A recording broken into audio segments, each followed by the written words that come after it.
কক্সবাজারের রুকিয়া টেকনাফে অজানা এক ভাইরাসে আক্রান্ত হচ্ছে সাধারণ মানুষ। বিশেষ করে সীমান্ত উপজেলার টেকনাফের ঘরে ঘরে এই ভাইরাসের বিস্তার ঘটেছে, ফলে আতঙ্কিত সেখানকার বাসিন্দারা। এই রোগের মূল উপসর্গ হঠাৎ তীব্র জ্বরে আক্রান্ত হন মানুষজন, কমে আসে রক্তের প্লাটিলেট, এছাড়া শরীরে থাকে তীব্র ব্যথা, অনেক সময় অবশ হয়ে পড়ে শরীর। পুরো শরীর ব্যথা হয়ে যায়, কেঁপে কেঁপে জ্বর উঠে, আর হাত পা অবশ হয়ে যায়। যে ভাইরাসটি মাথা ব্যথা, হাত পা সব শরীর পুরা শরীর প্রতিটা অঙ্গ একদম কি হয়ে যায়, ব্যথা হয়ে যায়। রোহিঙ্গাকে বললাম বেশিরভাগ মানুষের তো এই ভাইরাস ছিল, বেশিরভাগ ডেঙ্গু চলে, বেশি চলে। একটা ভাইরাস জনিত একটা রোগের নিয়ে প্রায় সময় শোনা যায়, বিশেষ করে রোহিঙ্গাদের মধ্যে এটা হাঁটুর একটা কি অসুখ।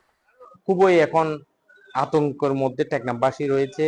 এই টেকনাফের মধ্যে এই রোগটা কিন্তু প্রতিটি ঘরে ঘরে হয়েছে।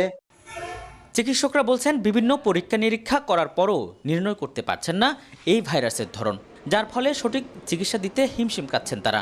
কোনো রোগী কমপ্লেন করছে যে তার জয়েন্টে ব্যথা কিংবা জয়েন্টে একটু ফুলে যাচ্ছে, তখন আমরা এটাকে মনে করছি যে এটা চিকুনগুনিয়া হতে পারে।